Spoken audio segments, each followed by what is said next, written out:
Welcome to Leadville, Colorado, the highest incorporated city in the U.S. and one of our favorite places. This is going to be home base for the next 2 weeks as I finish training for one of the hardest 100-mile ultra marathons in the world.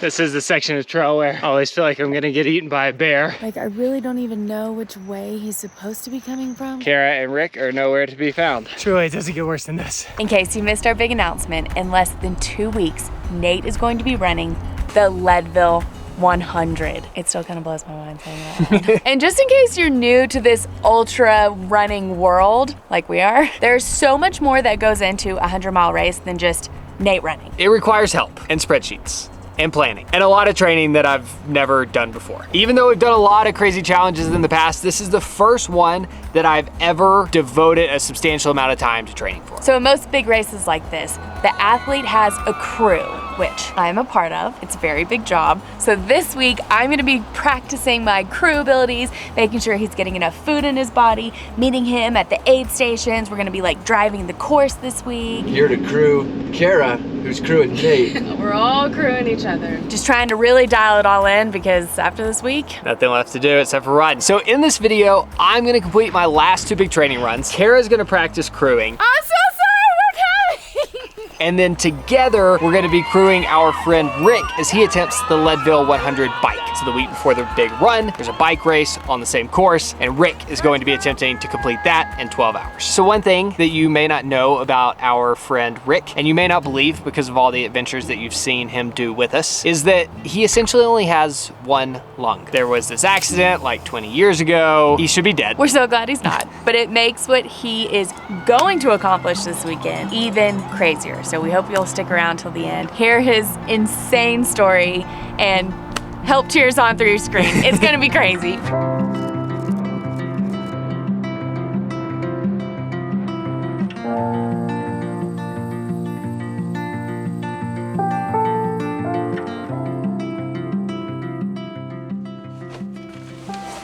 I'm gonna fix that today.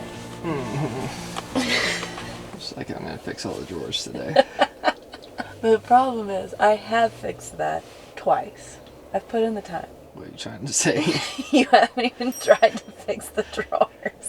So in 12 days, I'm attempting to run the Leadville 100. And someone who finished in the top 10 last year just sent me a document that is a crew plan. So there will be somewhere around 10 aid stations throughout the course. And Kara, Rick, Beck, Dusty, and Sarah will be my crew throughout the race. And this is way more intense than I realized. You're just now realizing how intense it's gonna be? This guy says only the crew chief talks to the runner. So like, if you're not the crew chief and you want to tell me something, you have to tell the crew chief and then the crew chief tells me. Am I the crew chief? Are you gonna be sad if you're not the crew chief? Maybe. I feel like the crew chief needs like a nice, calming presence. Like a feeling like Dusty vibes. Are you serious? If I come in, I'm not gonna talk to you for 30 hours. No, I don't like that rule. All right, this last one's my favorite. It says, it can get weird. You may need to treat your runner like a toddler or a drunk college student. Be kind but firm. Oh my gosh, well, I was a preschool teacher. You were I'm pretty good at kind but firm. telling toddlers what to do kindly and firmly, asking you if you need to go potty. We have a lot to figure out over the next 2 weeks. Okay, so the plan for today is to run mile 12.5 to 40 of the course. In between those points are the 2 big aid stations on the outbound part of the course. So the course is just an out and back. So it's 50 miles out, 50 miles back on the exact same course. We'll be able to meet up at both of those aid stations and we'll both get a little practice. I'll get one of my last big runs in and Kara will get more familiar with where the aid stations are and practice feeding me. I think the other interesting thing about this is the furthest I've ever run is 30 miles, and I did that in training a few weeks ago. Because when you're running 100 miles, like, you don't go do like a practice 100-mile run to see if you can do it. It's just too detrimental to your body. At some point, it just switches over from your physical ability to your mental toughness. Like, there's just only so much physical training you can do. I don't know, maybe we're doing it all wrong. Shut up. How you feeling? I'm excited and kind of sad. Like, honestly, I've enjoyed the training phases of it so much. It is gonna be weird when our world doesn't revolve around your training. Like, what are we gonna do with all of our time?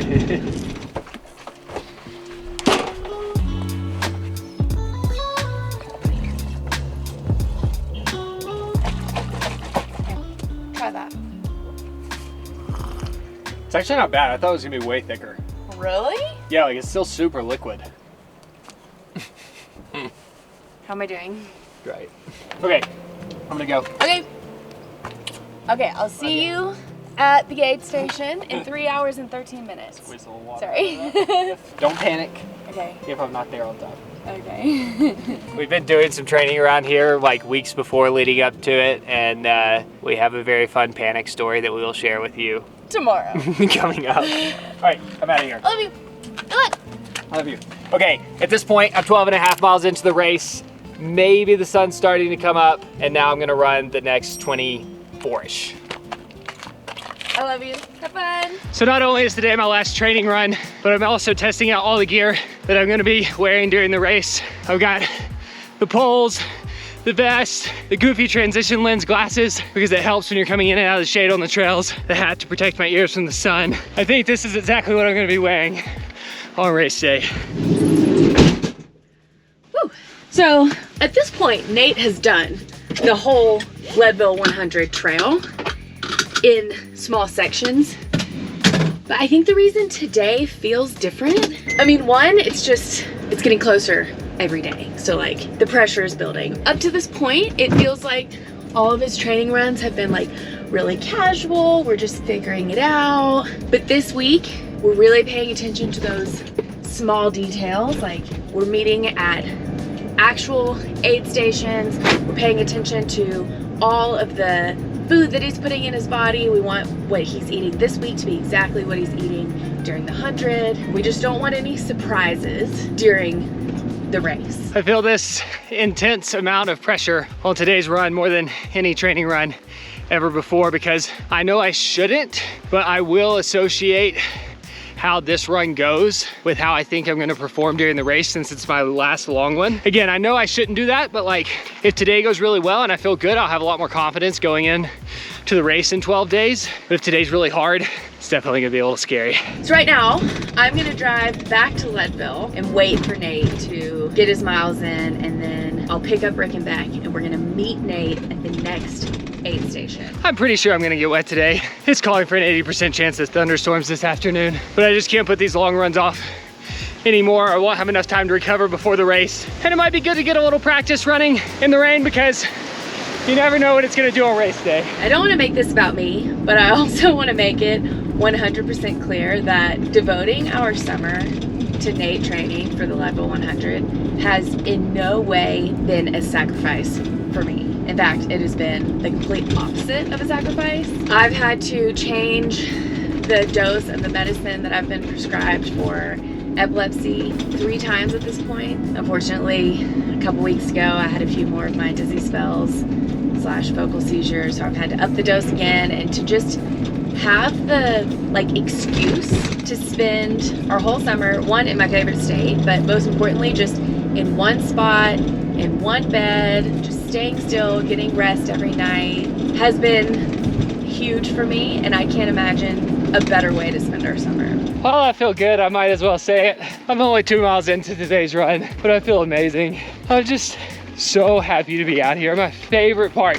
of signing up for this race has just been the excuse that I have to go into the mountains pretty much every day. I know this race is gonna be hard and I'm gonna suffer a lot, but I have not looked forward to anything more than the Leadville 100. If anyone was wondering what the footing is like on this trail, it's a hiking trail with lots of rocks, and you constantly gotta be watching your feet. Also, I want to take this time to brag on Nate for just a sec. I'm so proud of him. Honestly, training for this event might be harder than the event itself in a lot of ways. He has not let a day go by without training in some way, either physically, mentally, spreadsheet planning, and his attitude has been so good. He has trained in Nashville, running around the LA airport. Joshua Tree. I almost stepped on that. Amsterdam, mid-June at 11,000 feet in the mountains. Oh my gosh. It just went up to my knee.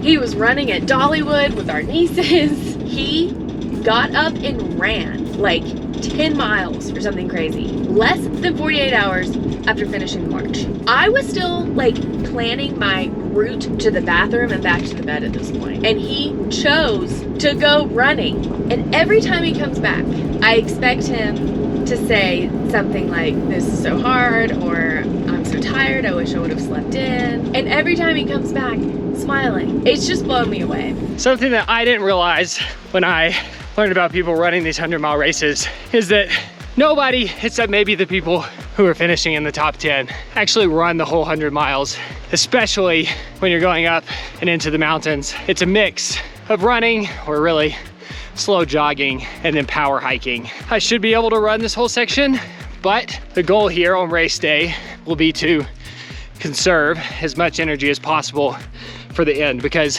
I'm not trying to finish in any certain time except for under 30 hours, which is the cutoff to get the belt buckle at the end. And so these early miles, as in the first 40 really, are all gonna be about just keeping a fast enough pace that I can still finish while also conserving as much energy as possible. Just made a quick pit stop at the grocery store. I kid you not, I think I eat more than Nate in our normal life. Since he has been training, I can't keep him full. I sure hope the rain isn't gonna slow him down too much. I mean, it is dark over there. So there are two other main things that we're trying to dial in over the next 2 days. And the first one is my food consumption, because over the course of 30 hours, I need to be able to eat about 7,000 calories. So right now I've got with me 2 Pop-Tarts, which is like 370 calories. And then in this water bottle, it's something called Scratch. It's what Kara was filling up in the van. 400 calories, 100 carbs. So basically over the next 14 miles, my goal is to eat 800 calories. Today, I'm trying to put more calories in my body than I have been in the past, just to see kind of like what my limit is and where I start to feel sick. So, see how this goes. Look at this. Nate is literally there. That doesn't sound good. And then the other thing that I'm trying to figure out today is my pacing. There's been almost nothing that we've done in the past that's had a cutoff time for the finish. And this has something like 9 cutoffs, which means I have to be pretty strategic about timing my run. So basically the goal for these first 4 sections is to do on average somewhere around 13 minutes per mile. So if I'm feeling good, I can make slightly better time at the end of the race. But the one thing I really want to avoid doing is just going out too fast. Shoot. That little parking lot that you can see right down there, that's where I started. I also feel like I'm gonna be struck by lightning at any moment. Ooh, I hate this, I hate this, I hate this, I hate this.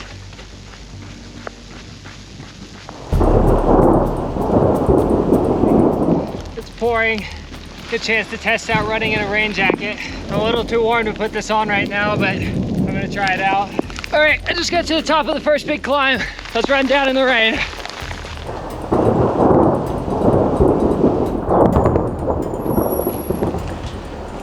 Oh man, to add to the drama of the storm, I just realized that I don't have Nate's location for this run. I think he forgot to start his watch, and he must not have service on his phone because I can't find my iPhone location. So yeah, try not to worry, but Nate is in a thunderstorm with lightning and rain, and I have no idea where he is. So I'm just gonna eat, head to our meeting spot soon, and hope he shows up.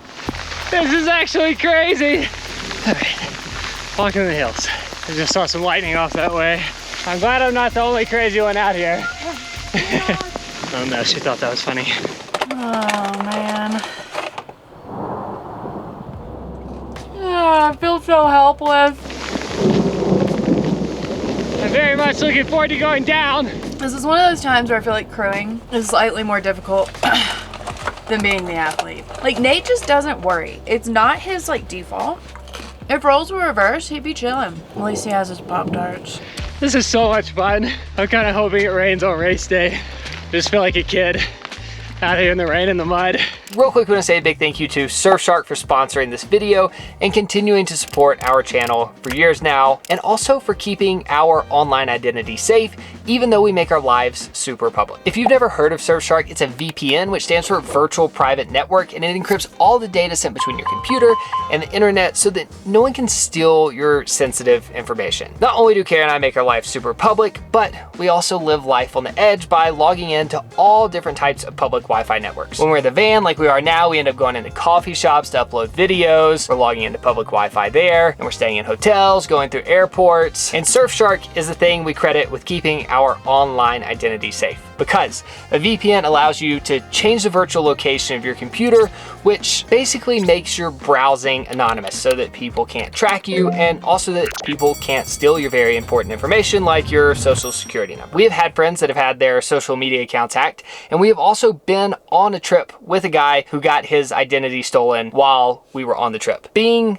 close to these people who have had this stuff happen, it was a nightmare, and I would not wish it on my worst enemy. And using a VPN is the easiest thing that you can do to add an extra layer of security between you and the hackers. So if you don't already have a VPN, we highly recommend Surfshark. And the other benefit of being able to change the virtual location of your computer is that it also gives you access to new content libraries, so you can watch some of your favorite shows that you might not be able to otherwise. Get a VPN for the online security, that's the important part, but just also know that there's a fun aspect to it as well. So if you don't have a VPN, sign up for Surfshark. It's the best because it offers one account for unlimited devices. Plus, if you use our code Kara and Nate, you are going to get 4 months for free. We will leave a link in the description below. There will also be a QR code here on the screen. Thanks for listening. Now back to the video. We might win a bail today. We'll see how he feels. Yeah. I mean, I can see him either being like just let's do it. so pumped that like this is so hardcore, or Yeah. like get me out of here. Maybe we just drive a little bit in front of him so that he wishes he could get to the van, but we don't let him in, and just force him to dig really deep. Just hang like some cookies out the window. So we can actually get to about 4 miles before where we were gonna go. There's a place where he'll come out on the road. Let's go straight to that and just wait till we see him there. And then if he seems all good, we'll drive up to the original meeting spot. If Nate asked, this was your idea, not mine, to see him earlier. Yeah, I'll definitely tell him. I don't think Rick and Veg need an introduction, but just in case, they are local Leadvillians, and the whole reason that this place is a magnet for us. We met them a very long time ago in Nepal, drove our van to Leadville to say hi for one day, became best friends, and now we're here multiple times a year taking over their driveway or their house.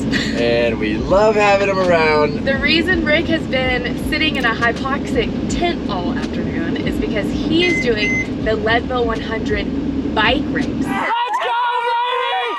Looking strong! Looking strong, you got this! Which is this weekend. Nate's doing the Leadville 100 run next weekend, so we're gonna be crewing each other. Just crewing this race is something that I think a lot of runners and teams in general, if it's their first year, they probably underestimate. Not only are they out there running for close to 30 hours, but the crew has to be awake for that same amount of time. It's a big job for the crew too. We're here to crew Kara, who's crewing Nate. We're all crewing each other. All right, so we just parked on the side of the road. Rick suggested we walk down this trail a little bit just to like have some empathy for what he has to go through.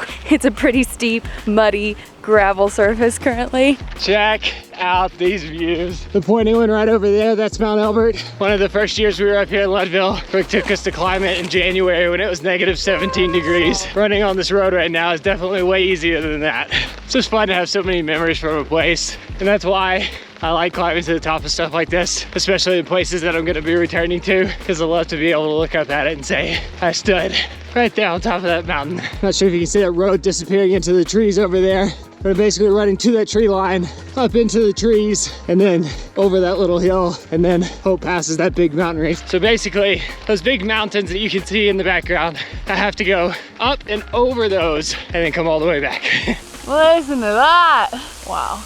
As if the dirt road's not terrifying enough and steep, you have electricity just overhead vibrating the entire time like you're gonna get hit by lightning. If all goes as planned, we should see him coming down here pretty soon if he's on pace. Rain may have slowed him down a little bit. So that's 21, but he didn't do the first 12. No, he started at 12. 4 miles an hour, surely.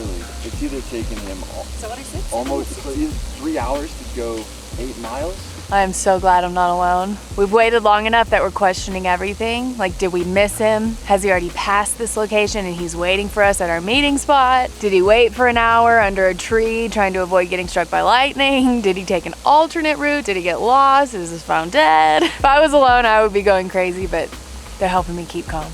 We're a good team. I made pretty good time. Feel great, been 15 miles. This was our planned meetup spot, and Kara and Rick are nowhere to be found. Hello? Hey, Hi, where are you? I think I'm where we're supposed to be meeting. Oh, we're coming! We'll be there. What? We'll be there in just a minute! We're at the end of power line. I'm so sorry, we're coming! You had one job. It wasn't my fault. We'll explain everything. All right, I'll wait here. See you soon. It was my fault. All right. I cannot believe this. Okay, well, we'll still get there at 3. Right. Although you got there a little faster than 3. He changed the plans, not us. 17 miles in 3 hours. Wow. Through a lightning storm, up and over power line, which is a tough part of the course for sure. All right, it's a good thing we're practicing. We totally messed that up. You got here really fast. I honestly was so surprised that you especially weren't there to pick me up when it was lightning. I was like, I guess I'm just gonna run across this open field with all this lightning. If Kara's not scared, I'm not scared. I think my goal was to do this section in 3 hours and 13 minutes, and it took me 3. Oh, wow. Let's go. That's awesome, it felt really good. Yeah. Something about getting handed food by Kara and talking to you makes me feel like I'm back on the bike track. We've learned on past trips that potatoes hit the spot when you're doing something hard. So we're starting with potatoes. We're gonna see how we feel. Okay, Nate, I know what you like when you're normal Nate, but what is hungry running Nate like on his wraps? Do you want greens? No. Do you want lemon? No, keep it simple. Do you about to put that on that side? Yep. Sweet. All right, so I'm seeing how some new things sit. This is avocado tofu and cashew cream, and apparently this is supposed to be like a superpower. Oh, that's a lot of food. I'll be interested to see how I feel after this. Yeah, that might be overdoing it. As the chief chef in this operation, I've drawn inspiration from Harvey Lewis, who is an insanely cool ultra runner. He's totally plant-based and he usually eats real food, stuff like this. So I took this out of his playbook. And then we met a guy yesterday who's done some ultras who said, do not try new food for the first time on race day, because you never know how it's gonna agree with your body. I love you. All right, good luck. Good job. All right, thanks. See y'all. Bye, Nate. Looking good, right? See you in a couple hours. Who's that sexy ultra runner? I can't believe he's still going. All right, it's been about 3 miles since I met up with the van. We've got some blue sky coming out, and so far, the wrap and the potatoes are sitting nicely. I don't feel like I'm gonna vomit, which is a win. Okay, so we're en route to Twin Lakes now, which both today and on race day is the next time we're gonna see Nate, and we're not gonna be late this time. All right, I've just hit mile 20 for the day, which means I have 7 or 8 to go until we get to Twin Lakes. And by we, I guess I mean me. Hey, babe. Hey, babe. This is the section of trail where I always feel like I'm gonna get eaten by a bear. We're just pretty remote, not really close to anything, and the brush starts to get pretty thick on both sides of the trail, so I use a lot of oxygen going. Hey, babe. I think I was told to do that at some point in my life, so you don't sneak up on them. But yeah, it's weird being out here by yourself all alone. Hey, babe. The town of Twin Lakes is so cute. So on actual race day, this will be the second place that we meet him, and he'll be 30 something miles in. It's very quiet right now, but on race day, this is just gonna be nuts. This is where tons of people come and set up huge like 10 by 10 tents, us included. There's gonna be spectators everywhere. It's gonna be wild. This is probably my favorite part of the entire course. Just surrounded by an aspen grove. It's downhill and the rocks and roots are few and far between. Phew! Nate's gonna be so happy. We're waiting with drinks and snacks. He's not gonna have to wait on us at all. And he's very close. This will be the end of his training today. Then he'll have one more big day tomorrow. I have 3 different types of NAs. Some more Coke. He likes these tea things. We got some more salt. Party time. There are the lakes. Just a couple more miles. Woo, it's getting steep. Look at him go! Woo! Oh, he's looking good. Let's go, Lion! That was encouraging. Right now. Good stuff, man. The crazy thing is, I will have run 40 miles up to this point on race day, and then I have to go up and over that mountain over there and spend 8 hours alone with no crew. I just feel like have to wait here. a lot of things are gonna go on inside my head over the course of those 8 hours. Mine too. You look totally fine, like you haven't even run. All right, one big happy family driving back to Leadville. We did it, team. I feel so accomplished. Free to say pretzels and drink fake beer. Thanks for today. It is so good. Oh, I just can't believe how well it went. I'm glad so you feel that way. Are you so happy? It feels so ridiculous having these giant boots in the van, but it is so good. We first discovered these after we did 29 on 29. They had these in like their recovery station. It is genuinely the best feeling ever. Like those massage guns, that's a chore to do. Like it hurts when you're doing it, but you know you're gonna feel better later. This feels amazing in the moment and you feel better later. We're just gonna let him relax while I make us a nutritious dinner. Van life doesn't really get better than this. For dinner tonight, I'm making rice with lion's mane mushroom. We just discovered these and they are so good.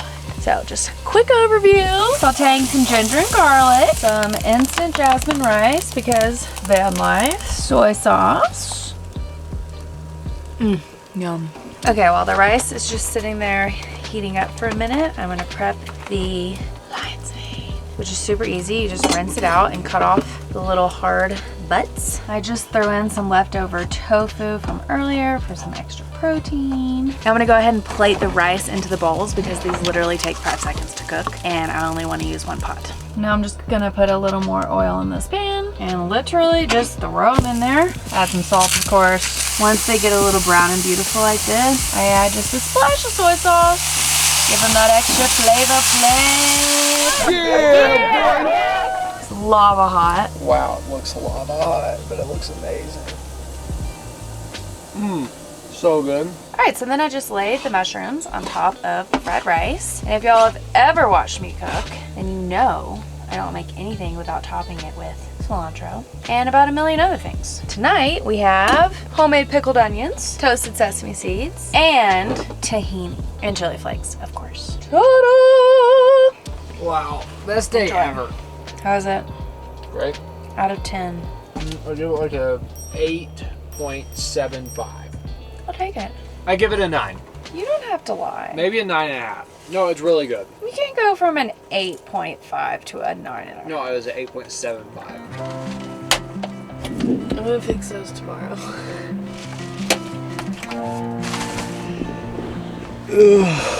All right, it is 10:30.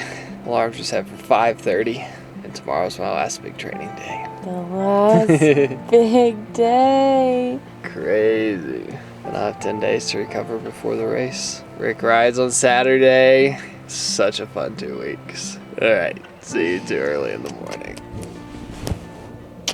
Love you. Love you. You turn the white out or me?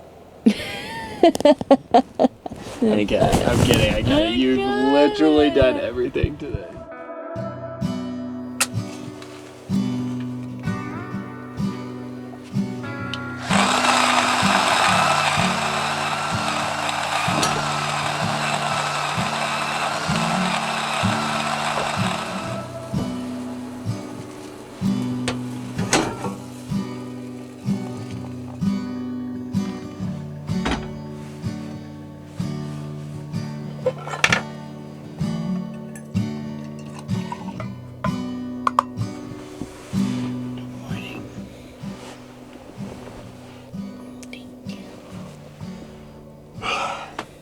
I figure Kara's gonna do everything else for me today. The least I could do is make her coffee.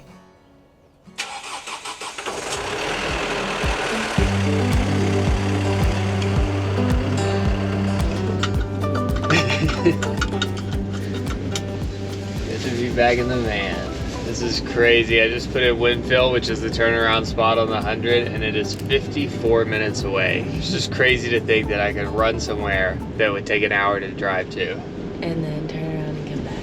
So the plan for today is to drive to the turnaround point at the course and do the hardest climb of the entire course. It's called Hope Pass. It is 35,000 feet up and over a mountain, but because it's an outback, that means I have to do it twice. I don't know if that made any sense. You also said 35,000 feet. Oh, it's a big one. People don't know about this one, but it's bigger than Mount Everest.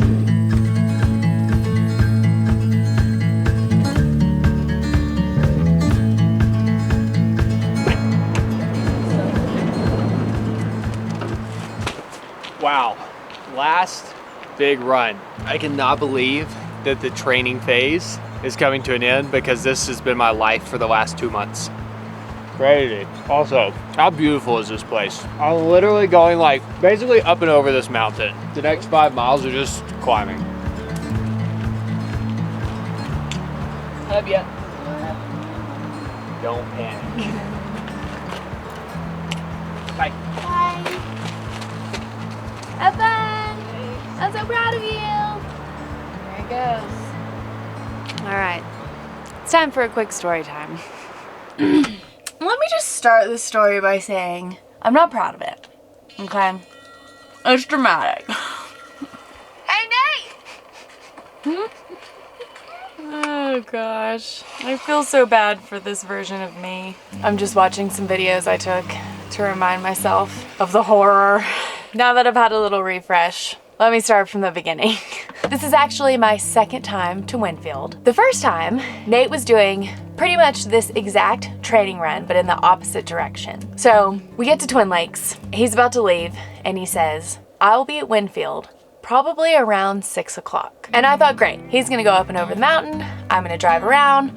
I'll wait for him in the cute little town. I'll have a fun little day, and then he'll meet me here and we'll drive home. It's not what happened. About 30 minutes before getting to this town, like you saw this morning, I hit this dirt road. It's super bumpy, super muddy, and I lose service as soon as I get to it, which means I couldn't see Nate's location anymore. No big deal. We had a plan. I was just gonna wait for him here. I just wouldn't know exactly where he was. A few minutes later, I look up at the mountain and there is a massive storm, a lot like yesterday actually. Nate is running in that. But still, no big deal. So I get here to Winfield around 5 o'clock. It's a really cool town. It's an old, kind of like abandoned mining town. There used to be all kinds of buildings here that are just gone now, but they've preserved this little old schoolhouse. Circa 1880. Really cute. Still has like the little desk in there. All the rules that the women used to have to follow. You will not marry during your contract. Must not loiter downtown in ice cream stores. What the heck? Can't ride in a carriage with men unless he's your father or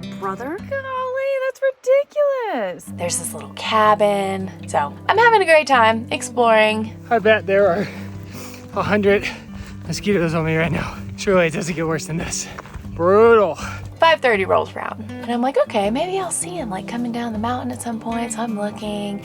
I can't even see where the trail is. I have no idea which direction he's coming from. And I'm the only one here with no service. Still no panicking though. Then it's 6 and I'm like, okay, he should be here any minute. Still looking. 6:30, 6:45, 7. Nate's nowhere to be found. Obviously, I start to panic. I'm really starting to worry.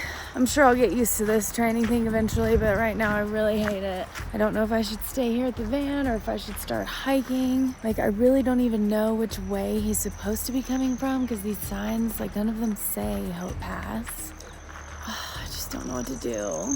Now I'm questioning if I'm even in the right place. Like, I'm in Winfield, but is there a different part where the actual trail is? Is he looking for me? Thankfully, about that time, a hiker walks by. And so I went up to him and I was like, do you have any idea which one of these mountains is Hope Pass? Do you know where the trail is? I'm waiting for my husband. I tell him everything. He has no idea and he keeps walking. I was like, okay, great. So my mind is just...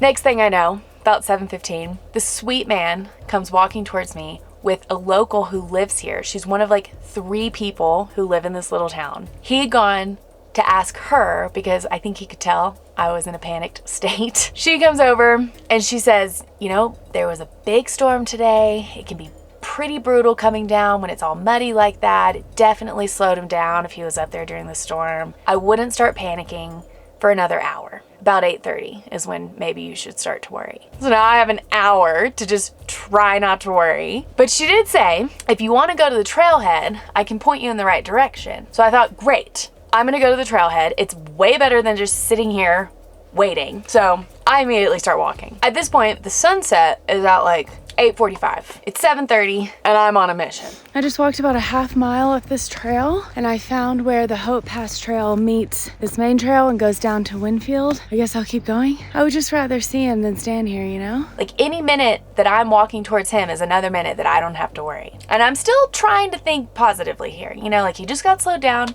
I'm just gonna start hiking. I could use the exercise. All right, I walked over a mile now. Still no sign of Nate. It's raining again. Oh, this is not fun. And every step that I didn't find him, my mind was just, was he struck by lightning? Did he get eaten by a bear? Did he get lost? Does he have frostbite? Anything is possible. I was not in a good place. So I start shouting his name. Hey, Nate! Hey, Nate! I'm also scared of wildlife. Some thick woods.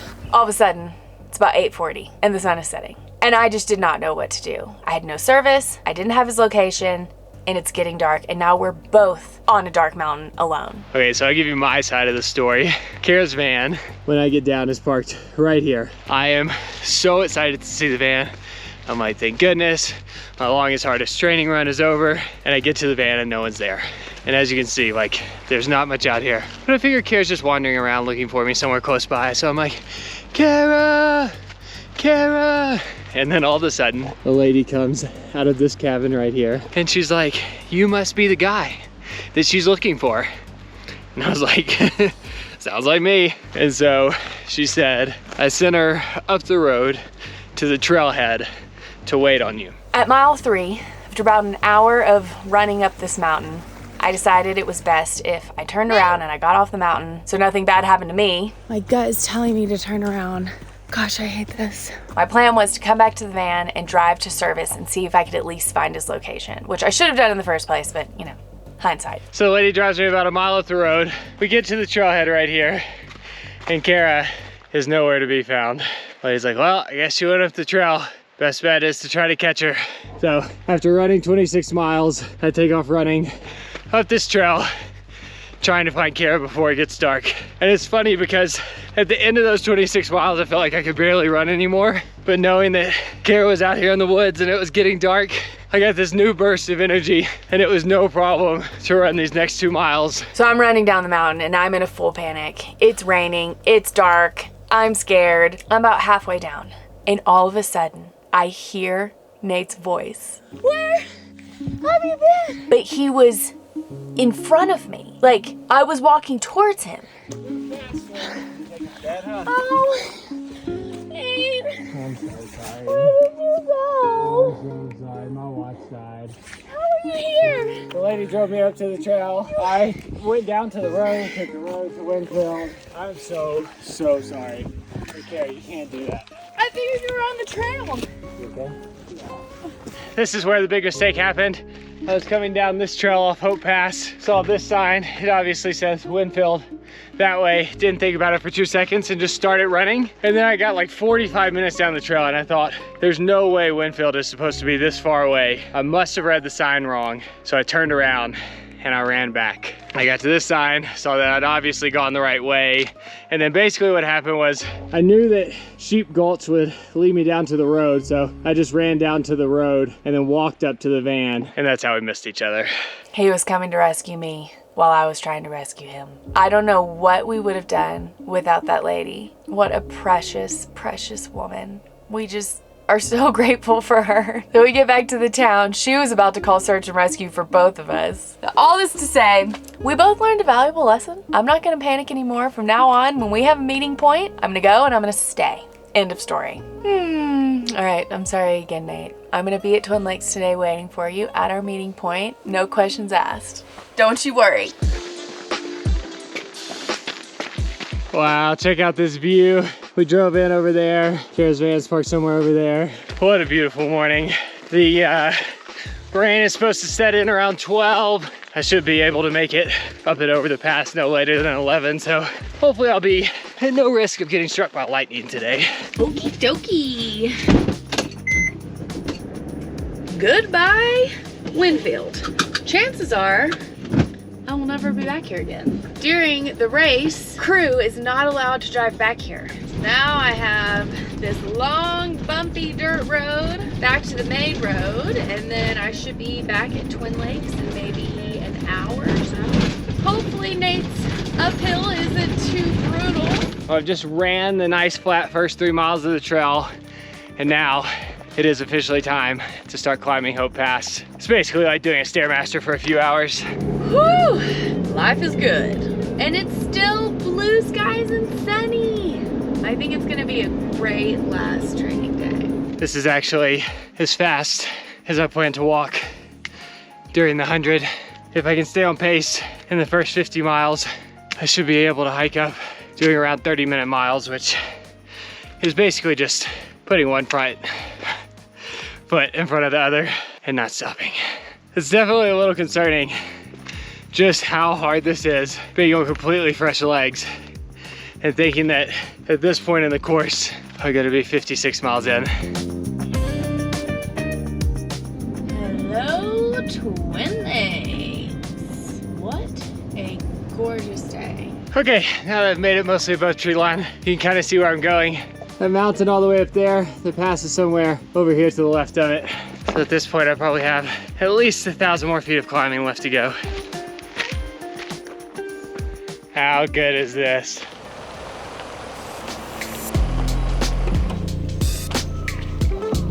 Look familiar? This is the exact spot that we picked Nate up yesterday. We were waiting here in the rain. Not today.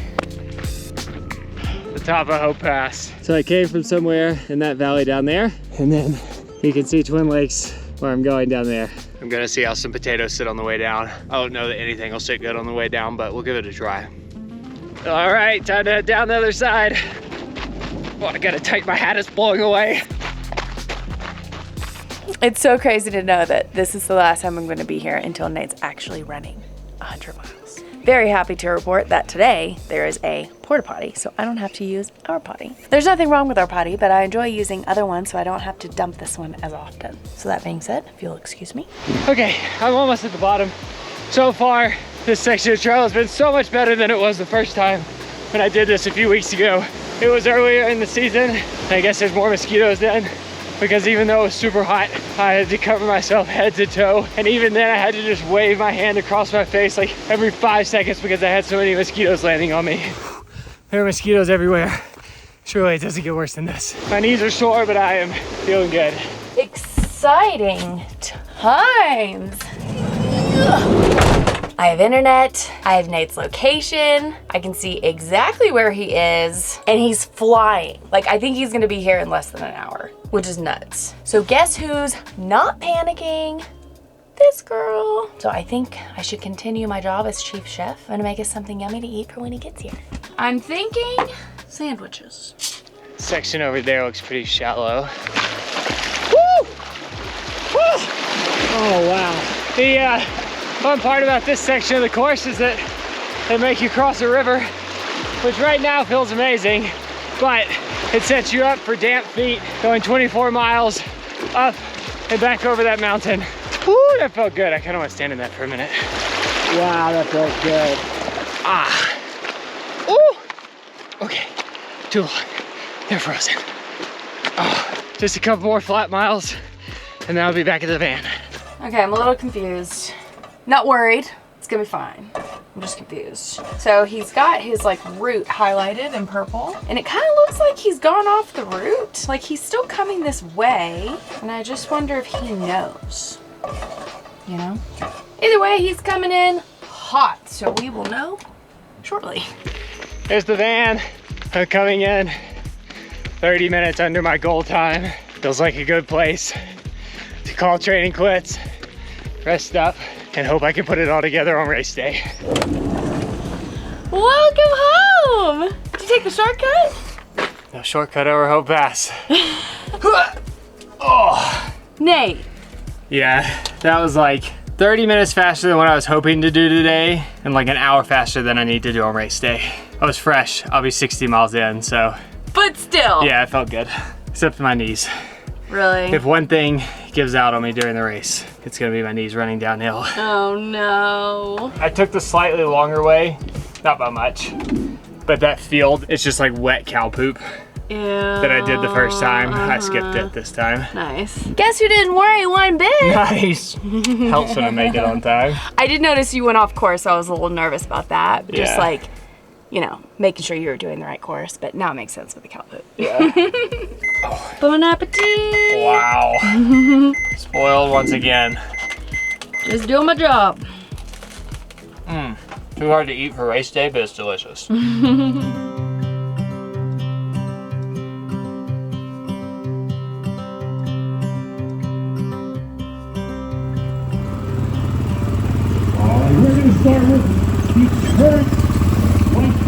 Okay, we still have 7 days until the run starts, but this morning is kicking off the 100-mile bike race here in Leadville, which Rick is riding, so we're gonna be spending the day supporting him.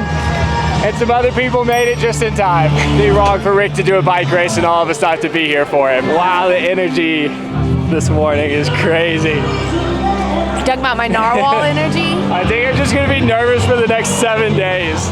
The man of the hour. Let's do it. Rick. Thank you guys. Thank you so much. Honorary lady friend. 3, 2, 1. So cute. I love the narwhal up there. That is great. I've gotten some looks this morning. Let's go! 9, 8, 7, 6, 5, Go, Rick! 2, 1.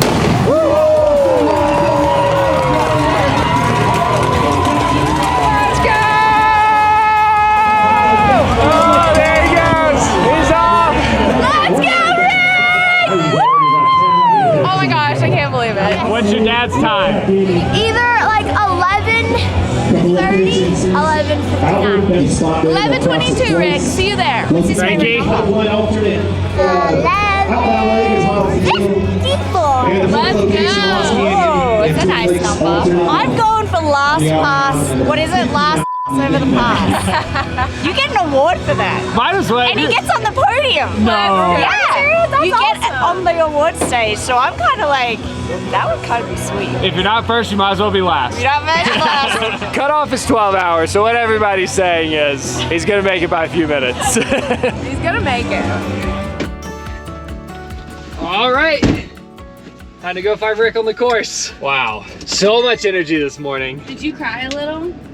No. You didn't? Did you? Of course. Oh my gosh, I'm sweating from that narwhal suit. Ugh. I don't know how you can be at that starting line and hear the national anthem and see the faces of all of these athletes who have been devoting their life to this day That is and one. not cry. Like, are you a robot? That is one thing that I've realized is just what a massive commitment stuff like this is. Like just the training commitment alone. Everyone out here has devoted half of their year to training for this. And No one this just shows up to something like this. is the day where you see if it was all worth it. I mean, I can't even fathom the finish line. I've never seen the finish line. I'm gonna be a total mess. Rick is honestly the most like optimistic, positive, supportive, joyful person. And to see him having worked so hard for this and be so nervous, I almost feel like a proud mom. Rick is special in many ways, but there's also so much more to his story than you can see from the outside. He is not your average athlete out there on his bike right now. He looks like it, and you would think that he was based on all the things we've done together in the past. Yeah, compared to us, he is like a superhero ultra athlete, but he's had to work really, really hard to get to where he is. And it's all because many, many years ago, he was in a terrible freak accident that He should be dead. changed his life forever. And I think after the race, we'll let him fill you in on it. So I've been telling myself, you know, I should write this down. There's some pretty powerful emotions and memories that have happened over these last couple days. I want to capture it somehow. We'll kind of start from the beginning. I want to get a little bit of backstory.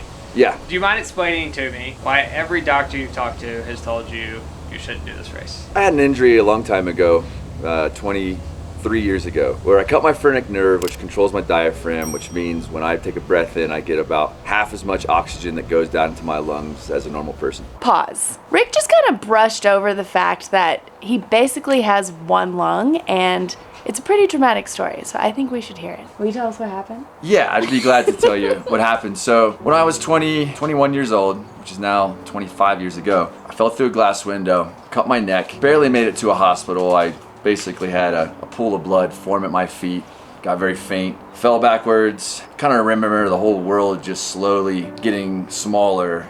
And the last thing I saw was my friend Andy staring over me and telling me, "You're gonna be okay, stay with us, stay with us, stay with us." And then I woke up in a hospital in Windsor, Canada. The doctors initially thought I had severed just a small nerve, and they fixed it up and sent me on my way, sent me home back to college in Ohio. And then probably 3 weeks later, this small nick was the size of a football and it was throbbing. And so my mom came around to check on me, and she immediately said, "Something's wrong, we gotta go to the hospital." We went to the hospital and we discovered that I'd cut a number of nerves, including my phrenic nerve, one of my carotid arteries, my vertebral artery. It's the one that no one expected me to cut, because literally a piece of glass had to go all the way through the length of my neck and go between two vertebrae in my spine to cut it. And so that was the one that the doctors just left kind of bleeding in there. They couldn't have imagined that had been cut. So a number of surgeries took place. Initially it was just to stop the bleeding, so they clamped my vertebral artery. The hardest one was actually one of the smaller ones in the front of my chest, because there was only one way to get into it, and that was, well, two ways. Either they could cut my chest plate in half and go in and put a clamp in there, or they could use a new sort of experimental process where they put a small stent like they use in heart attack victims to stop the blood flow. But to do that, they had to run a catheter up through my vascular system and release this little coil in there. To do that, I had to be conscious, because they do something called an angiogram that lights up your vascular system, and they inject a dye, you take a deep breath, they can see everything, and they run this coil. And they were, I don't know what the percentages were, 50-50, 60-40. This was one of the larger arteries that had been severed like this in a traumatic accident that they had ever used one of these coils for. But the alternative was the chest plate operation, which would have meant I couldn't use my arms for like a good year. At the time, I was a relatively healthy, fit, 20-year-old. It just seemed like a very drastic way, and I felt confident enough that we should try this other procedure. So we did. Parents came in and stood over me. I remember it was a couple of days before Christmas. They kind of didn't say goodbye, but they said, "You're gonna be all right," in a way that I knew this could be, a lot worse. And it was, "We love you, son. You've been a great son. You've meant the world to us," all these sorts of things. I remember as they left thinking like, geez, this took a very serious tone. Went through the procedure, and I had to actually stare at a screen that lit up my vascular system, and I watched this tube go up and up and up. And I could see like a thing that looked like white light at the end of this tube where they were going to release this thing. If this thing didn't hold, this coil, I would have had a very huge stroke. Would have possibly killed me, given me major brain damage at the very least. At one point, I remember the doctor had come in. He liked to listen to music while he did these surgeries, and he puts on some Christmas music. It was like the Charlie Brown Christmas story. Just as very lighthearted. It's Christmas music. And I'm thinking, there's no way I can die during the Charlie Brown Christmas music. Like, it's just, no human being in the history of the earth has like met their fate listening to a lighthearted song like this just before Christmas. So it gave me some confidence going into the surgery. I had the surgery. It took, and I stayed in the hospital for another few weeks. And then after I got home, I was bedridden for about another month, and then I could ease back into things over the next couple of months.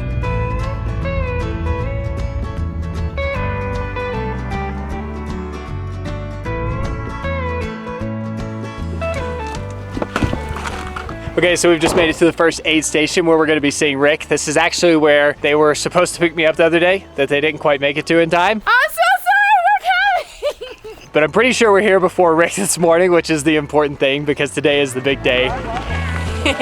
Go Rick! Go Rick, you got this! Who needs 2 lungs anyway? Smoke him if you got him, baby.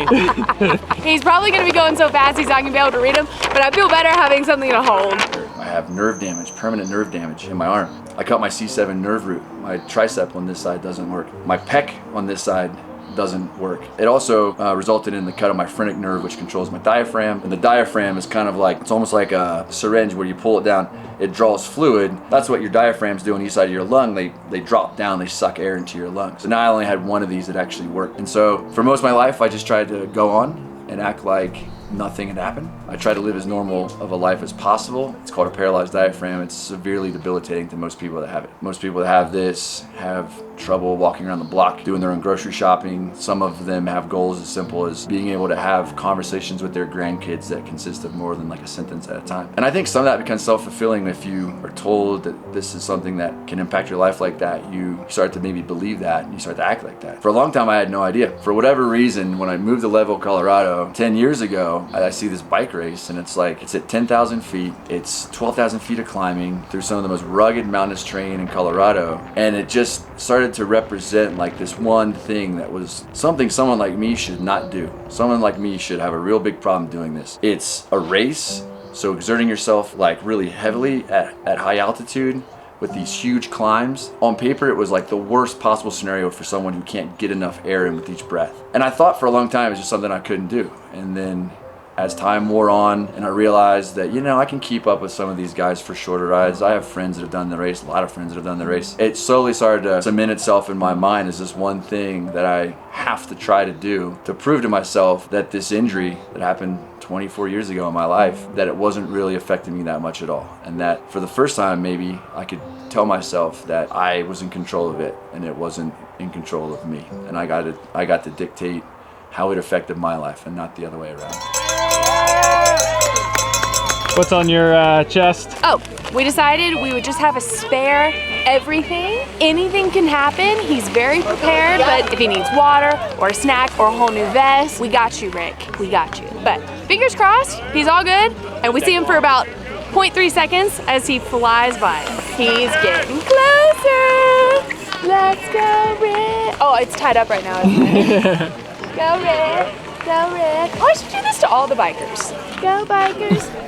How long have you lived in Leadville and how many of your friends have done the 100? I've been in Leadville almost exactly 10 years now. Every one of my friends that I mountain bike with in these kind of more social rides, I literally think every single one of them has done the Leadville 100 at some point. And knowing that I shouldn't do it just made me want to do it even more. Like it just seemed like this thing that all the doctors were saying, not a great idea, not possible.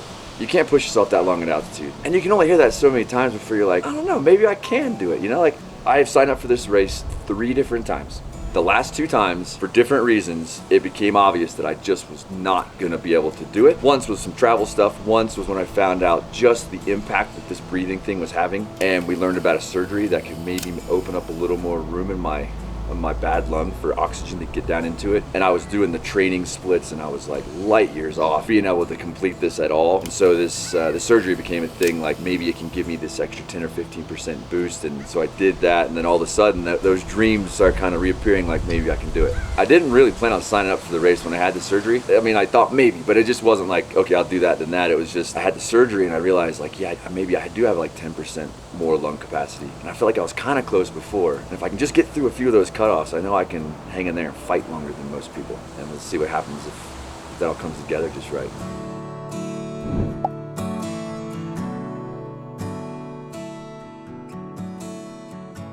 We just got an update from Beck. He's so close to us, so we're getting ready, we're getting in position, we got our signs, clearing our throats, and we're just gonna attack him with love from all angles. Let's go, baby! Looking strong! Looking strong, you got this! He's looking good. Oh my gosh, let's keep going. I wanna follow him. I can't believe he's already gone. That was fast. So quick. Yeah, he was looking good. He's ahead of pace. So quick. Well ahead. Oh, he is. Come on, Rick. We all knew you could do it. Let's go. And he was smiling. He was screaming. Yeah. I didn't even turn on my camera. I just started. Walk me through where you were mentally when you came flying by us at the pipeline aid station. That was the first time we saw you. At that point, it already had seemed like a series of miracles that had occurred. I know what I can do the first 12 miles of this race course in. The fastest time I had ever done, and this was with like a tailwind when I felt great and whatever. All the circumstances were so perfect. The fastest I'd ever done that in was 1 hour and 10 minutes. I did it in 1 hour that day. The moment I did that, I was like, something's happening.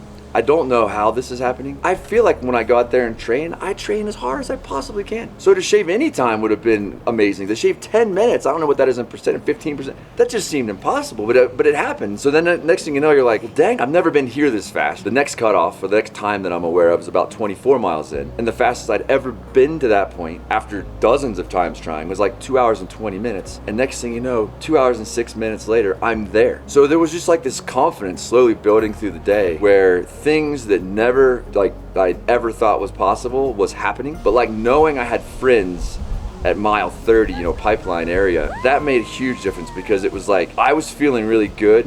I was crushing all these times, and I had these people that I knew were gonna be at a point on this course that I could get to and see for a minute. That's something you don't get in training. That's something you don't get on the spreadsheet. That's something that doesn't exist in the data.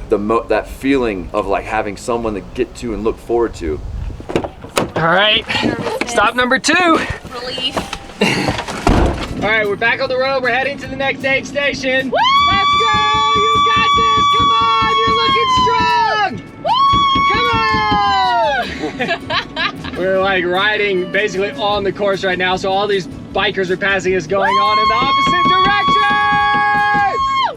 Let's go! You got this! Keep it going! Woo! Go back, guys! Come on! Loving it, loving it. I think I feel really inspired to like You can do it! You got this!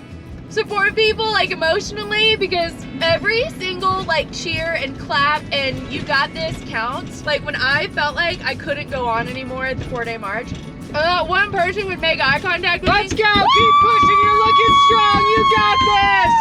Let's go! You got it! Wow, Rick is ahead of so many people. I'm so proud. I think I might have dented the side of the van with my ring. Wow, I'm on such a high right now. Seeing Rick for that short time, I just can't come down. So sad that he passed so quickly. Woo! I just wanted till I check in on him. It's a miracle that anything in this van still works. This must be the most important aid station, because this is way more crowded. Looks like we only lost a carton of milk. Hello, hello. Hey, how's it going? Hey! Yourselves? Good. Awesome. Best place to park, parallel along the road, down to the right. Perfect, thank you. Oh gosh. Man, I'm surprised some of these cars made it back here. I'm gonna go back there and make sure things don't fall on break. I'm hoping that was the worst of it. I can just see things literally falling out of the cabin right now.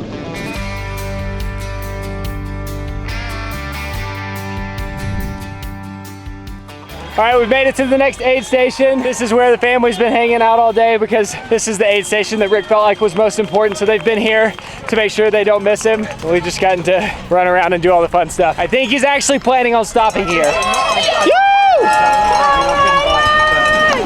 Let's go! Let's go! He is crushing it. Crushing it. I just hope he's not blowing himself out. Evie, what's the plan? So I'm gonna take the trash out of his food bag, which is on his bike frame, dump this in here, so that when he opens it, he can just go. So he's gonna swap out his water bottles with his empty one. Frankie's gonna give him potato salad and Coke, and give him his energy stuff. Nice. What's in the... This? Yeah. Gummies and waffle and cookies. Nice. Perfect. Perfect. He's almost here!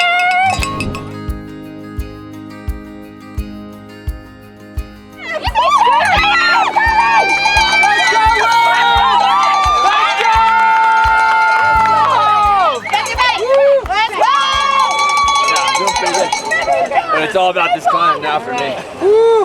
Rick, you're crushing it! Let's go, you look good!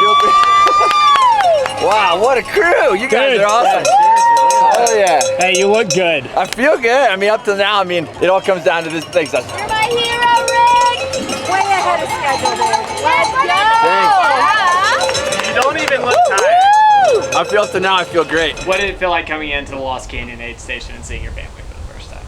I mean, Lost Canyon aid station, like at this point, I'm trying to focus on the race. I'm trying not to break down in tears. Like that's how it felt. I realize I'm gonna make that cutoff. And you know, you think about these crew stops as like a refueling station. It's food and water, right? At its core, that's kind of what it is on paper, on the spreadsheet. What you don't realize is that there's like these people that love you, that care about you, that are cheering for you, that you look forward to getting to see. Crush the downhill!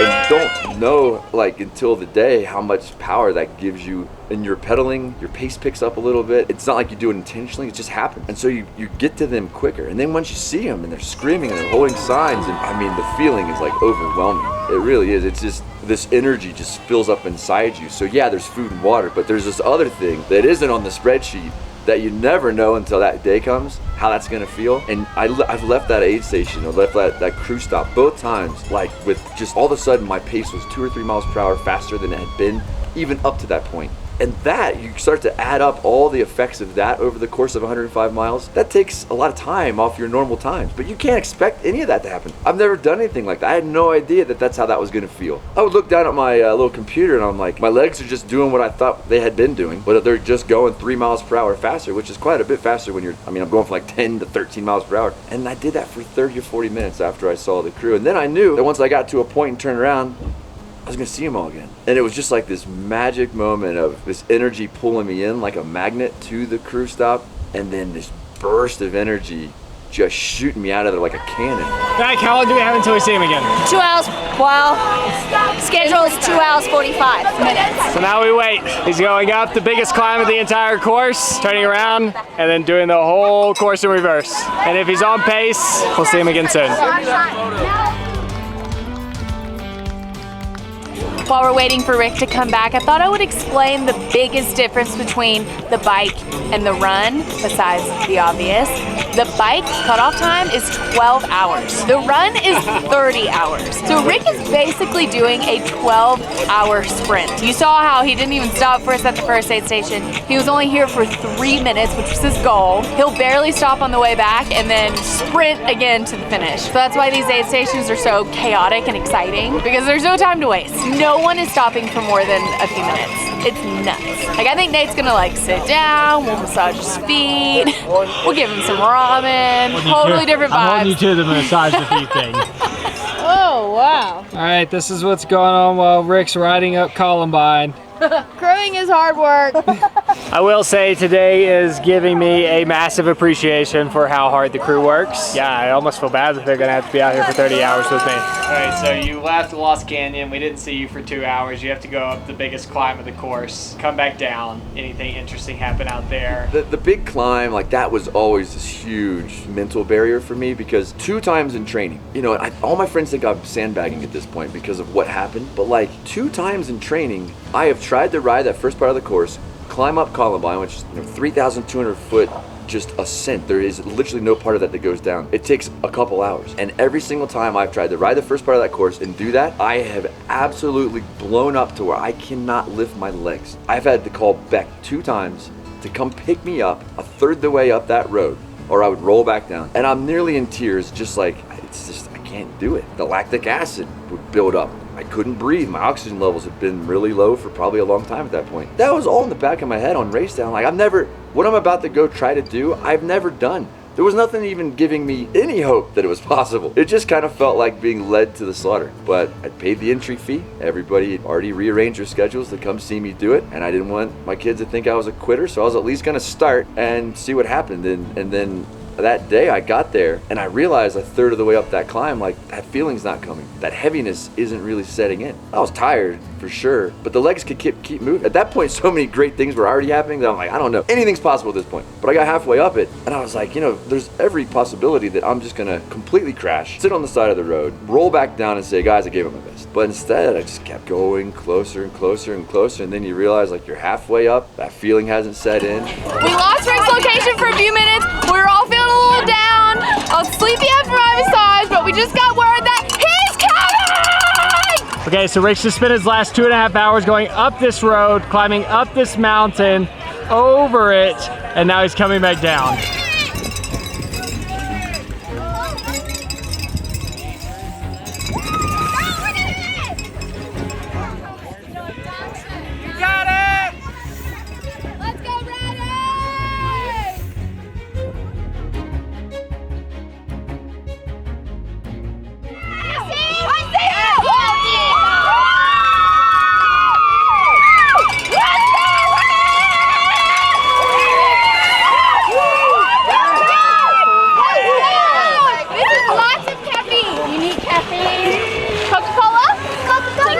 about a pit crew, man.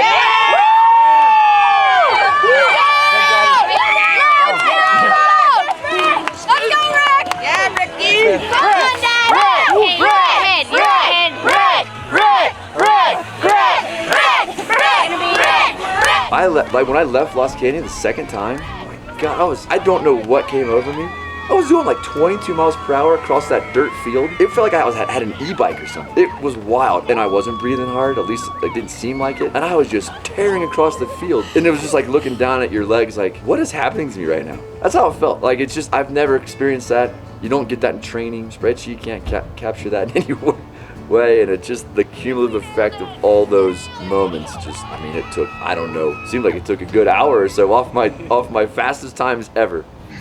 All right, heading back to where we started. Cannot believe it. Not the finish line, but the first aid station that we stopped at. Rick's gonna be coming back through in a couple hours, maybe less. So exciting. The wind has shifted. He has a tailwind. It's raining a little bit, which is probably really nice, cooling him off. A lot of things are looking good. He's like 30 minutes ahead of his pace that he wanted to keep, which is nuts. Like, genuinely am so happy for him. Like, overjoyed. I couldn't contain my emotions. I just had to run beside his bike. Yes.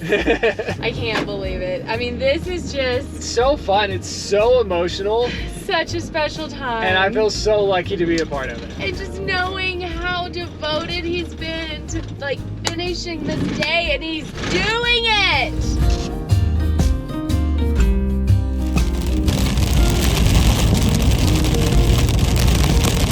Well, the rain and the wind has gotten pretty intense. The van is currently getting blown off the road. So we can only hope that this wind is blowing in the right direction for Rick. It doesn't look like it, if I had to guess. It's crazy how quickly the weather can change. Hopefully it leaves as soon as it came, you know?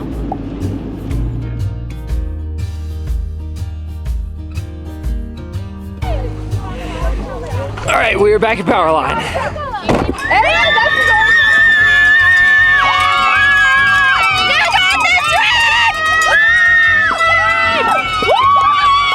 He looks like he's digging deep. Let's go! All right, so you come back through Lost Canyon. Yeah. Things are looking good. You're on a high. You're pedaling at 22 miles an hour. Yeah. The next time we see you is at Pipeline.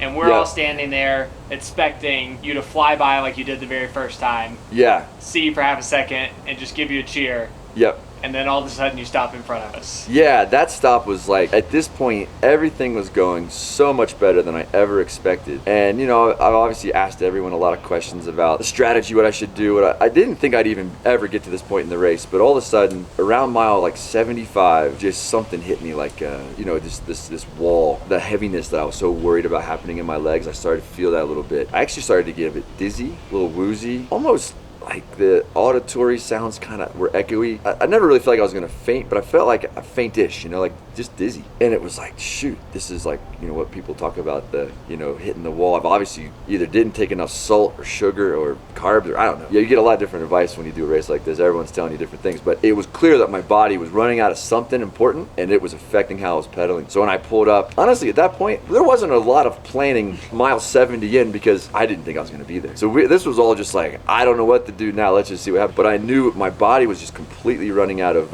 what seemed like salt. I was getting a little bit of cramping and the dizziness, and I've just had a lot of friends say salt tablets are key, salt's key. And so in my mind, I'm like, that's probably what I need. Let me try that. And that's when I asked you guys, like, any salt, an element or something maybe? And you had some of those elements in the van.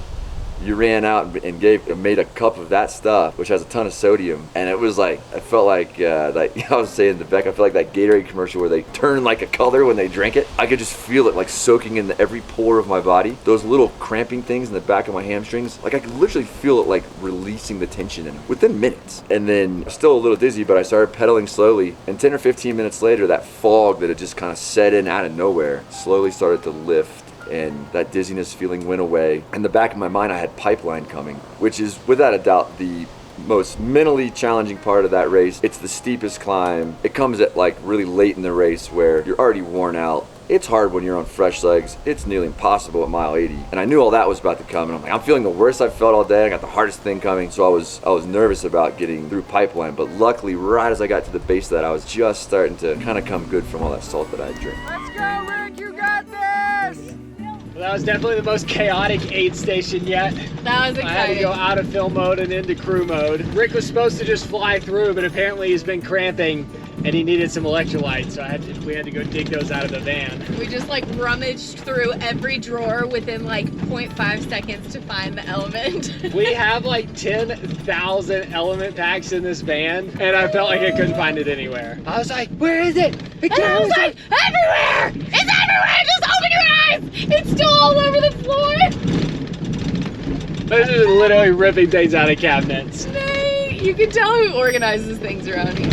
And if we're lucky, we might pass him on the road out here. Let's go, Rick! Go, Rick! Go, Rick! Let's go! Woo!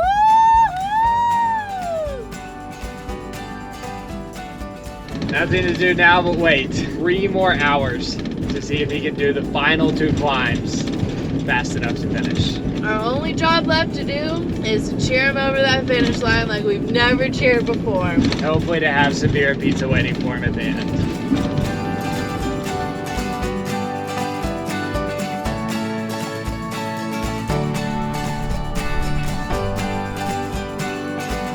Come off St. Kevin's, you get down to the railroad tracks, you ride up the dirt road, you're home free with the flat tires because now it's just you and the pavement. Yeah. The rest of the way. You've got an hour to finish and you can push your bike that far if you needed to. Yeah. And that feeling that like I'm actually gonna finish it starts sinking in. Now all of a sudden the only math is there's an hour and I've got to go 3 miles. And I know that terrain, it's real easy. So it's like I can pop both tires and walk my bike to the finish line. And then you realize like the only thing I hadn't really prepared for mentally was crossing a finish line. That just wasn't on the cards. I showed up to show my kids not to be quitters at the start line. I never thought that 11 and a half hours later I was going to be crossing a finish line. So it starts to dawn on you like this is going to happen. And I would just like keep pedaling, and then start choking up with tears and try to hold them back in, compose yourself, keep pedaling. You know, it's like 20 more minutes to the finish line, and 2 or 3 times I just nearly broke down in tears because I wasn't sure how I was going to feel crossing that finish line, seeing my family, seeing my friends, seeing all of you, feeling it inside myself that I had actually done it. I didn't want to like completely break down in front of everybody, so I was like trying to process some of these emotions, and I let a little bit out for sure on that last climb up the boulevard.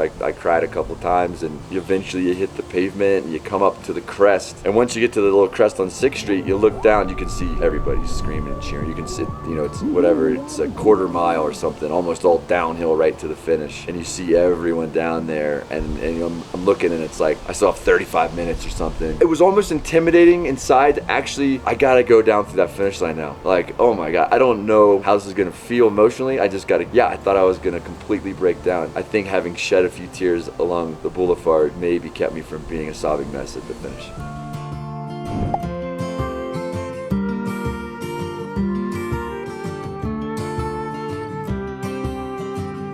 Across the finish line. The finish line! Congratulations on your accomplishment.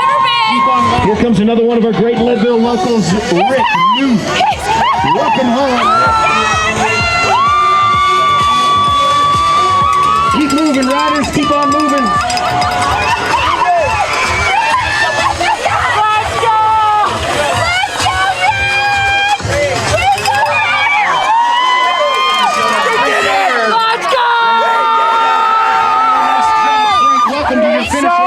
Proud of you. Dusty! Oh my god, you guys have no idea how much I can't believe this is real life. I've never seen Rick this speechless. He did it. Now pressure's on for me to do it next week.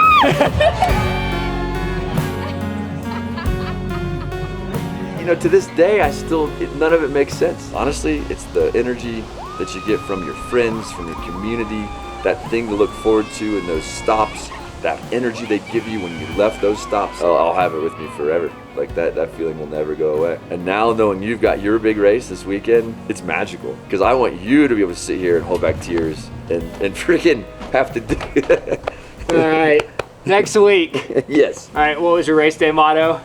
Burn the spreadsheets. Burn the spreadsheets. My spreadsheets are looking pretty good though, so I think we'll keep those. Yeah, thanks, man. Oh, I'm glad I didn't cry. Trying not to. Thanks for letting me capture that. Okay, why is my butt all wet? No! So there's some bullet points on tips, and these last two are my favorite. It says, know what boosts your runner up. Do they like hugs and kisses, or do they want to be touched at all? Love hugs what would you and guess kisses. in my think? But at you mile don't 60, like them. that's what I'm gonna want. Yeah, I don't think you like them when you're broken. Do they want Do you to tell think you Dusty will stories? give you hugs and kisses? I'm thinking I'm gonna order this narwhal onesie. I've heard, especially at night at the crew stations, it can be hard to find your crew or your runner. But if I'm wearing a bright blue narwhal onesie with a yellow horn sticking out, there's no way you'll miss me. Yeah, don't worry about it. Sorry, Meg, hold on. Hold on.